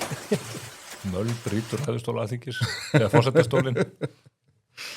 Björn Bjarnason lýsti því að mjög merkilegt viðtal sem þú tókst við Björn hérna fyrir jól. Það sem að hann fer efnislega yfir það. Af hverju Þórunni sé ekki sætt í embætti forseta þingsins. Og hann útskýrði meðal hans út frá vísun í Halldór Blöndal heitin og hvernig tekist var á þingið á sínum tíma og stöðu þess og virðingu. Ég meina, eina leiðin til þess að endurheimta virðingu embættis forseta þingsins sem nú notabenni elsta embætti Íslands, þetta er gamli lögsögumaðurinn, þá verður bara að setja manneski í þetta sem að getur hamið sig. Hamið sig í skapinu? En ég meina þetta segðu okkur Gísli Brandaran sem að Doddi sagði þarna Nei, ég ætla ekki að endur taka Þjóðmál er náttúrulega bara kristilegu fjölskyldu þáttur. Hörður, ert þú tilbúin til að segja það Brandaran? Ég vísa hann Já, ég vísa hann að sviði sko. Aja, ok. Það var margir spurgur og þetta hefði verið fyrirfram ákveði. Nei. Oft má satt kjört líka. Já. Bara það er ástæði fyrir þessum viðburður ekki streymt sko. Það er ástæði fyrir því að Þórður er ekki hérna með okkur í dag. Já, og verður ekki með okkur. Hann er í leikbanni. Hann er í banni fram í apríl. Já. Hann fekk 12 þátta bann. Kemur aftur í vor. Já. Herðu, strákar, svona rétta, hérna, það fyrir að síga setna hlutin hjá okkur. Skaupið, ef að kíkja frumir á, hvað var að setja skoðun eða endurskoðun á þetta? Þetta frábært skaup. Skoðun til 5 ára. Þetta er bara besta skaup. Besta skaup sem ég vort á. Mér finnst það mjög fyndið. Það að Eiríkur Rögnvaldsson, íslensku fræðingur, skildi brjálast yfir frábærum bröndurum og kostnað menntamálaráðherra var bara endanlega staðfesting á því hversu stórkostlegt skaup takk Eiríkur fyrir að staðfesta þetta fyrir já, þetta er CE-vottað skaup eftir Eiríkur Rögnvaldsson. Við fáum bara Eirík til að líma skoðuna með hann á. Hversu leiðilegur getur einn maður verið? Þessi sketsar þegar að Guðmundur Ingi Kristinsson kemur inn á kaffihúsið og starfsmaðurinn spyr hann hvað hann vilji fá að drekka á ensku og svitaperlurnar þetta er svo legendary atriði. Ég bara þakka kærlega fyrir mig að loksist að koma eitthvað frá RÚV sem vit var í. Það var eitt af mörgum góður sem mér langar til að spila. Það var nú Björn Bragi, hann var einn af höfundarsköpsins. Hann brá sér í hlutverk Spyrils sem hann ætti nú að þekkja ágætlega og með spurningu þátt og þá kemur þessi klippa hér. Við erum að fara í úrslita spurninguna. Hvað heitir borgarstjóri Reykjavíkur? Albert. Einar. Það ekki Einar, því miður. Björn. Þetta kona. Ertu með nafnið fyrir okkur? Býtu, bara alveg stólið úr mér. Hún með hár, hún...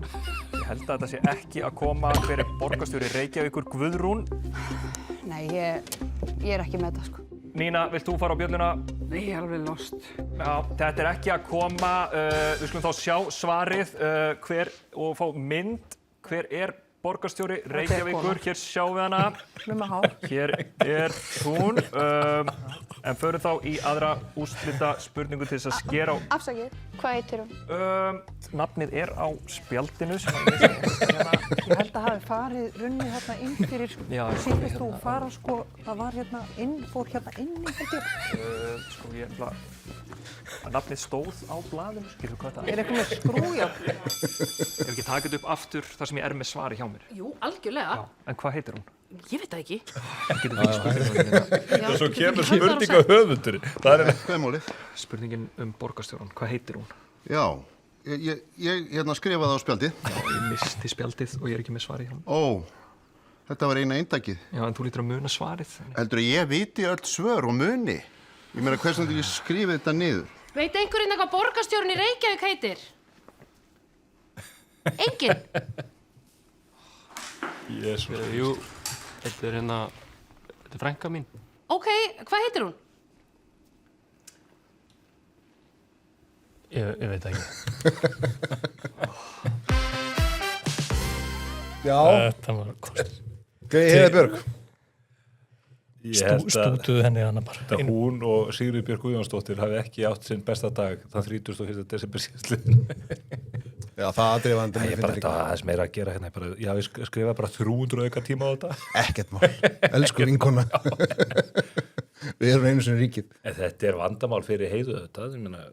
Hún samt búin að vera með, sko, hún búin að, hvað allir Reykjavík sé búin að kaupa mikið auglýsingu fyrir hana, til að kynna hana á síðustu hálf árinu. Heiða Björg bara eins og ríkisfjármála tillögu Sjálfstæðisflokksins. Þetta nær bara ekki gegn. Já. Það myndi kannski einhver vita hver hún væri, hún þyrði að mæti í spursmál. En hún þorði því ekki. Nei, þú erum bjóð henni? Já. Svo sögðu. Já. Þannig að hún á einn lokaséns. Hún er velkomin, hvenær sem hún vill. Ganga endanlega frá henni. Það er eftir með þetta plast þetta, ég þóla ekki svona drasl hérna á borðinu. Ganga frá þessu hérna. Okay. Við erum ekki sóðar, sko. Tempíu hlaðvarpið þjóðmál. En svo náttúrulega flokksforista Samfylkingarinnar búin að átta sig á því hversu veikstaða Heiðu Bjargar Hilmisdóttur hún heitir það ekki? Jú, ég veit að hérna skrifa hjá mér. Já, ég skal googla það. Strákan, eða googla búlistrákatar, kannski hjálpa okkur með þetta. Nei, en það er augljóst að þau eru að leita nýjum kandidat og það var auðvitað Sigmundur Davíð og Björn Bjarnason og fleiri verða að velta fyrir sig hvort þetta séu samantekin ráð hjá Ríkisútvarpinu og Samfylkingunni. Í fyrsta lagi að reyna að taka Heiðu af lífi í Silfrinu, áramótasköpinu og vera með upptakt, þau að vera með fréttir, svona upptakt sem er mjög óvanalegt hjá þeim, þeir hafa ekki verið að flytja svona... Er ekki sem að skaupið spila þarna inni, sko? Nei, þú veist, ég held að það sé alveg rétt, en bara velta fyrir sér hvaða hlutverki ætla Ríkisútvarpið að gegna við að koma borgarstjórnum frá.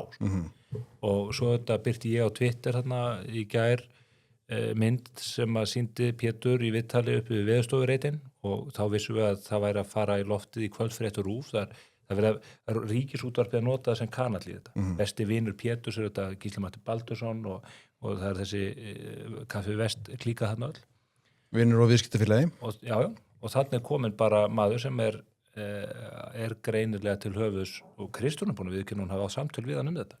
Hvernig líði ykkur ef þið væri borgarstjórinn og oddviti Samfylkingarinnar í borginni og með þetta mallandi undir hútinu. Með formanninn og Ríkissjónvarp að vinna gegn þér. Pétur lýsti yfir framboði í gær á nýjársdag og í þessum fyrirndafréttíma svo minnist á og fer þær í viðtal. Hann alltaf var í framboði fyrir Sjálfstæðisflokkinn 2009, ekki rétt? Já, í þingkosningum. Já. Og hefur alltaf verið kringum þessa svona margir sjálfstæðismenn gegnum tíðina sem að Heiða náttúrulega minnist á, búin að frétta með fjölmiðlum. En sjáum aðeins hvað hann segir í samtali við Ríkisfréttastofuna í gær. Þetta er búið að vera svona aðeins að þróast með mér og það er ákvörðun tekin að fara í í prófkjör samfylkingarinnar oddvitasætið. Pétur telur að reynsla hans úr atvinnu og íþróttalífi eigi eftir að Mismunandi nýtast sagði vel. Margt sé á réttri leið. Já, þess, Freudianski. Já, svo hann í viðtali á mbl.is í dag, þar kennir nú ýmissa gras og áhugaverðara. Já. Hann var mikið að útskýra af hvernig að sé frambóð fyrir samfélginu, þetta allt í svona miklum afsökunar tón, hann hafi nú alltaf verið krati og sósíaldemokrati og... Ekki lengur, núna hann hvað, orðin hardcore kommunisti? Já, hann allavega telur ástæð til þess. Ég ætla bara að veðja við þig. Pétur hefur aldrei nótt orðið krati fyrir en í ger. Hann er aldrei sagst vera krati. Nei, aldrei nokkuð tíman. En nú það bara eitthvað narratív sem að fer á flug og þá svona, og ég nú krati. Sko. En ekki bara business kall, hann reyndar Dagur Bjeggesson var í einhverju krulli með honum, var það ekki, þeir fengu ykkur á lóðir þarna út í Skerjafirði, var það ekki? Jú. En það sem skrítið þetta viðtal í mbl.is síðan er það að hann sko færi svo því að vera sjálfstæðismadur og er enn að æfa sig að vera það ekki greinlega þessu viðtali þarna og verður sósíaldemokrati en svo sér hann ástæðu til þess í þessu viðtali MBL að fagna sérstaklega þeirri staðrind að Zoran Mamdani, músliminn og öfgamadurinn Knái sé orðin borgarstjóri í New York sem maður sem sko með stórkostlega geggjaðar hugmyndir það hvernig hann ætlar að rústa New York, fæla alla fjárfesta og ríkt fólk út úr borginu og ég veit ekki hvað og opna borgarversla, maturverslanir verða að rekna að borginni, megum við búast við því verði Pétur Martinsson borgarstjóri að hér verði Reykjavíkurborg hvaðin í verslunarrekstur Kaupa melabúðuna Kaupa melabúðuna og Kaffi Vest þannig að þetta verður bara borgarbatteri segi hérna, mér finnst algjörlega meiri háttar að sjá hann vinna þarna í New York en þetta eru svo ólíkar borgir Reykjavík og New York að maður veit ekki alveg hvað hægt að taka þaðan en klárlega er þetta smá innblástur var hann nýkominn úr nýjáspartíinu þegar hann fór í þetta viðtal Það er örugglega ekki auka ástundið að segja þetta ég fæ bara kaldan hroll í gegnum mig ég hann að meina þetta ég bara trúi því ekki þetta lítur einhver miskilningur Svo sem þetta merkilegt sko, hann segist í viðtalinu líka við RÚV, segja sko Reykjavík sem virkar, sem er þetta kostingastag voru sjálfstæðarflokks í síðustu kostingum.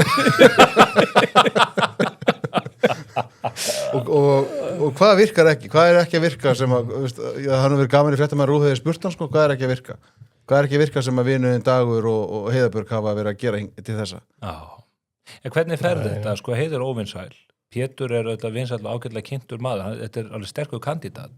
En það verða ég held að það sé svona ofmeti fyrir ekki sko, á síðast ástingi KSI það var hann í frambáð því að hann er mikið verið að gera úr knattspyrnu tengingum hans sem að ég skilur við og þeir sem hafa verið í íþróttahreyfingunum auðvitað þekkja marga og allt þetta að þá er kosið í 4 manna stjórn nei það er kosið í stjórn fyrir ekki það eru kosið 4 og svo er bættur nokkrum aðrum þar var hann neðstur með 39 atkvæði Þorkell Máni Pétursson hann fekk þar 114 atkvæði hann var restur í því kjöri þannig að það er dörfurt maður haldið þetta verið svona kræsa sem hann væri eitthvað líklega svo til að geta fiskað eitthvað já svo maður, ég ætla ekki að fara að krifja hérna íþróttapólitíkina hér sko en þú veist en ef hann er með búið að stimpla hann af flokksfórutunni í samfélkingunni þar að segja Kristrúnu Fossdóttur fyrst og fremst þá einhvern veginn gefur maður sér það að hann sé mjög líklegur í að vinna þetta prókjör sérstaklega vegna þess að hann er þetta kappið alveg einstaklega óvinsalan frambjóðanda við sáum hvað skoðanakannir nýlega þannig sem að vera að spurja fólk í Reykjavíkurborg hvaða fólkinu sem er í hann borgarstjórn ásamt líka Guðlaugur Thor sem er nefnd til sögunar hvort vildi fá hann sem borgarstjóra og hvað var Heiða ég hvað hún heitur svo ágæta kona og Heiðabjörg hún fekk þar 2% það var 2% aðspura sem gáttu að sé hann Ólafur Þór Harðarsson, hann mætti nú á frétta í RÚV og sagði að þetta skipti engum máli það var ekkert vandamál góð leið til þess að spinna sér upp á botninum ég er þetta, það verður gaman að sjá hvort afstæða Ólafur Þór breytist núna þegar hann veit að Kristrún er að vinna gegn henni já, auðvitað gera það, hann er bara hired gun sko en það var þetta áfall verið Kristrúnu ef hann vinnur ekki þegar allir vita að þetta er hennar frambjóðandi já, þau munur leggja mikið undir en þarna, sko, eiginmaður hennar er Hrannar Björn Arnarsson fyrir þetta aðstofumar Jóhann hann er ekkert að fara að taka þessu tegandi hann er slóttugur refur og hérna harðskeyttur sko og þetta verður svakalegur slagur og það verður alveg ótrúlega gaman að fylgjast með þessu. Ég ætla að kaupa með popvél. Ég ætla bara að sjá hvað vinur mínir í Epic Bet gera. Þeir áttu að vera að móka upp stöðlum hérna og næstu vikur á mánuði. Sérstaklega að vera prófkjör. Mögulega alltaf Guðröður Þórfram gegn Hildi Björnsdóttur sem ég enda skil ekki alveg en ég var hins vegar þetta hérna á stórkostlega grein á Heimildinni sem enginn les, nema ég, eftir gáfaðasta blaðamann Íslands Val Grettisson, að það hann að fjalla þessar íbúðu uppbyggingu sem að Pétur hefur verið að vinnað í Skerjafirði og það bent á það að hann hafi sko beina hagsmuna því að skipulagi flugvallarins verði breytt ef að vegna þess og sem borgarstjóri þá mun hann hafa bæði tækifæri til þess og hagsmuni. En það svona lýsandi fyrir viðhorf til viðskiptalífsins að hann segir sko gangi uppbyggingar, Valur Grettisson segir, gangi uppbyggingar áform upp má ætla að söluhagnaður íbúðana hlaupa á milljörðum. Það bara seljast engar íbúður í dag sko. Hvernig má ætla það að það verði milljarða hagnaður af þessum 72 íbúðum? Það bara allt líklegt að það fari bara hausinn út af þessu. Gæða standardin á þessu drasli. Ég bara, og svo er ríkisstjórnin að móka fjölmiðlastyrkjum í þessa þvælu. Ég er farin. Já. Formaður Sigurður Rúf vill nú bara búið til sérstaklega ríkisfjölmiðil til að dreifa efni heimildarinnar. Nei, þetta ríkissamfélagsmiðil. Ríkissamfélagsmiðil, já. Herðu, rétt í lokin, sko, maður átt spurður hérna af hverju við erum að standa í þessu og hvernig við nennum þessu og allt þetta og hérna, fyrir þetta það hvað við höfum gaman að þessu, þá þetta er bara merkilegt að vita það að það þarf einhver að taka stægin öðru hvoru, bara reglulega. Við sjáum nú bara síðast, að því að sko, forræðarsýkjan, hún á sér engin tímamörk og þekkir ekki áramót og allt þetta, sko. Að þar sjáum við það sem að strákarnir að stækja dagins, Hrund Ólöf Andradóttir, prófessor í umhverfis- og byggingaverkfræði, hún er í samtali við RÚV og hún vil takmarka aðgengi að flugvöldum vegna mengunar. Við erum að tala um það að við skjótum upp einu svona ári og jú, það var logn á gamlarskvöld og það er auðvitað vissulega mikil mengun og þetta er klukkutími. Og þú veist, fólk með astma sem að, þú veist, á erfitt með úti og allt þetta. Vissulega er þetta óþægilegt ástand. Bara ég ætla ekki að lítið á því. Og á svona kvöldum þá auðvitað er einhver svifryksmengun eða mengun yfir borginni. Gott og vel. En það er áhugaverð ummæli sem hún lætur fatta í þessu samtali. Það sem hún segir, ef við flettum aðeins neðar, hún er að tala um það en að ég takmarka flugvelda og segir svo í kjölfæri, ég held að reynsla sýni það að það er ekki hægt að setja upp í hendunar á almenningi að taka skynslagar ákvarðanir. Og svo mér finnst bara að það er að takmarka flugvelda. Já. Mér finnst það bara. Rosalega hlakkaði til að lesa aðra rannsóknir þessa ágæta. Ég held að reynsla sýni að það er ekki hægt að setja upp í hendunar á almenningi að taka skynslagar ákvarðanir. Er þetta ekki bara almennt viðhorf margra í akademíunu, hjá hinu opinbera, þú veist? Ég held að þessi kona hafi verið að koma úr sama nýjárspartíi og Pétur Martinsson sem þetta viðtal á tekinu. Þetta kennir fólk að mæta ekki í viðtöl á nýjársdag. Maður á bara að fá sér negróni, sko. Það er rétt að segja það. Nei, má ég koma með eina aðra röksemd í þessu? Þetta er, segjum sér svo, þú veist, flugelda... Við erum alltaf að sjá svona komment. Flugelda uppskotið fer á fullt þegar að áramótasköpunin líkur. Það er öll þjóðun að horfa, svo byrja flugelda skotin. Og þetta varir til svona eitt. Og þetta hún segir bara, þetta er svo mikil mengun að þetta hefur svo mikil áhrif á astmasjúka og fólk með undirliggjandi lúnasjúkdóma og eitthvað svo, bla bla bla. Þetta fólk á þetta bara að halda sér inni. Enda væri engin úti. Það væri ekki nokkur sála úti milli 11 og 1 á gamlárskvöld nema vegna flugveldana. Mm-hmm. Já, það er rétt. En að byrju, ætlum við þetta hætta að skjótu flugveldunum svo að astmasjúklingarnir verði einir úti í kuldanu Norrbandi að horfa á hvað.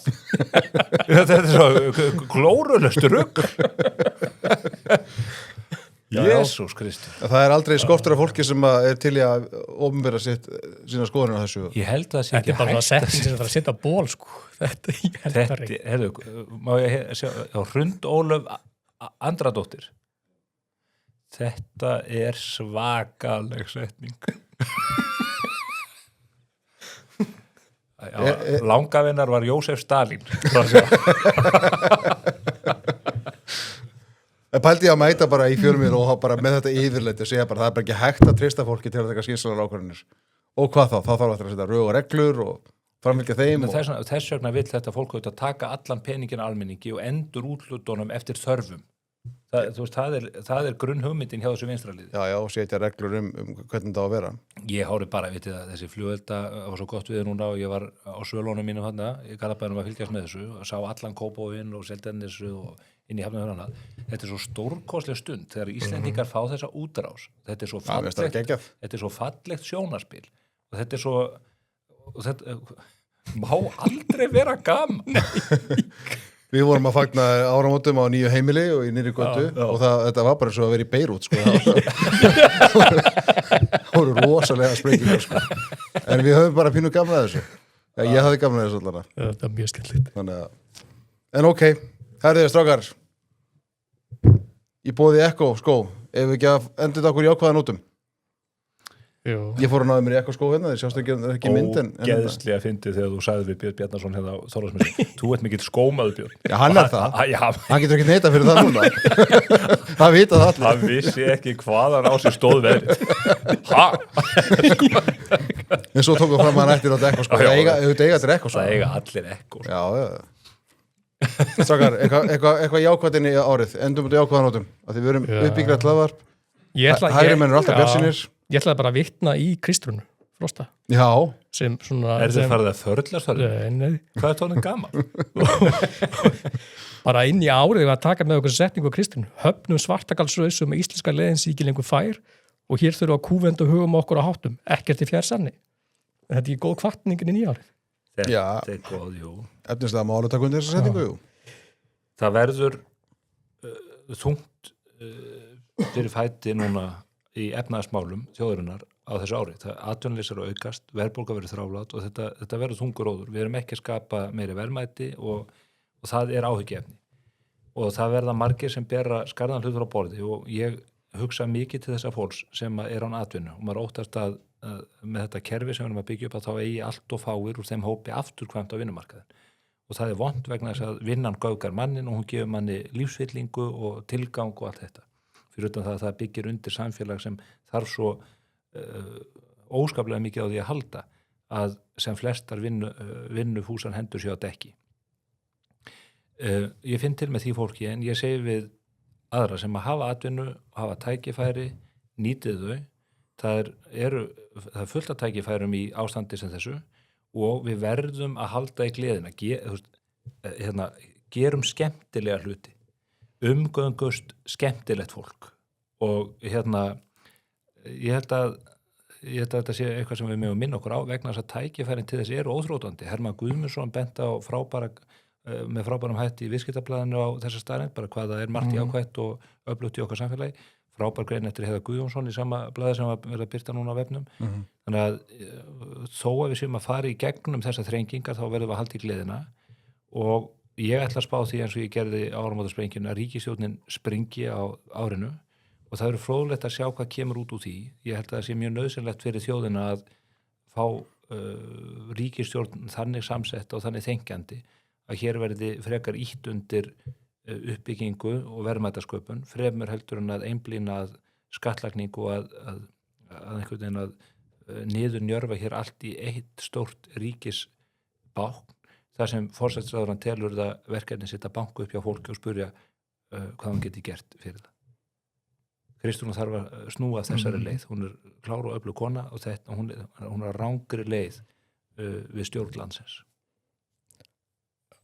Var þetta nógu jákvætt? Já, nei, ég tekur með þetta og maður svona alveg þar stundum að minna að vitna aftur í hana? Nei, að minna sjálfans að auðvitað er maður stundum að teikna upp dökka myndastöðinu og það er svo sem alveg ástæði til Við veitum heldur ekki að draga upp eitthvað falska myndastöðu. Nei, alls ekki og við erum heppin Íslendingar að við erum núna að ganga gegnum eitthvað efnahagslægð, kannski verður hún dýpri heldur við vonumst eftir fyrir einhverju tíma síðan.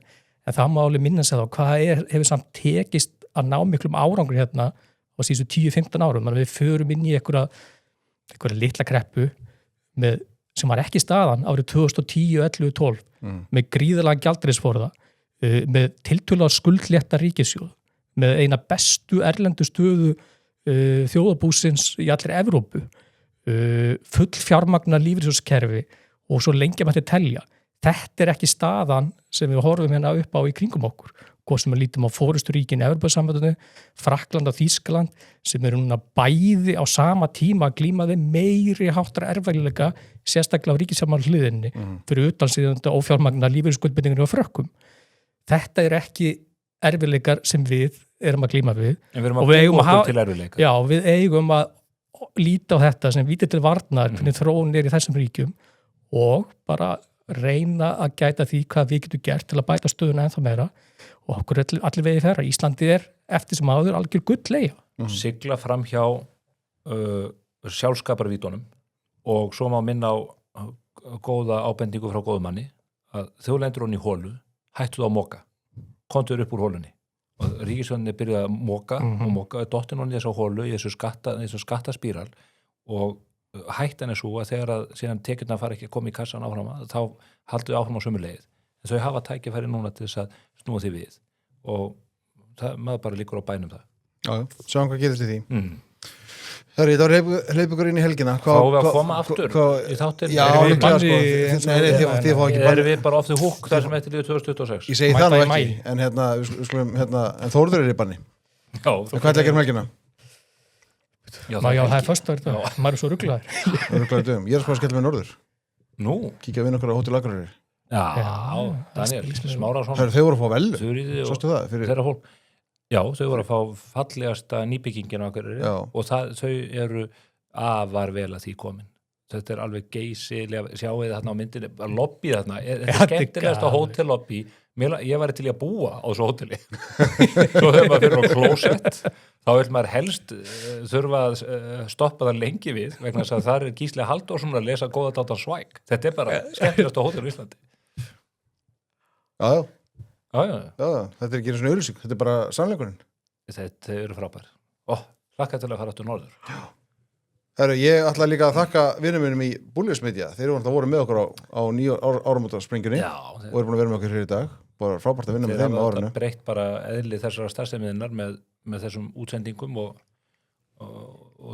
dæla út þessum milljónum áhorfa á YouTube sem að þættirnir hafa verið að... 20 milljónir. 20 milljónir. Já. Og að því sögðu þá segir ég bara góða helgi. Þið sem hlustuðu og þið sem horfðu, góða helgi.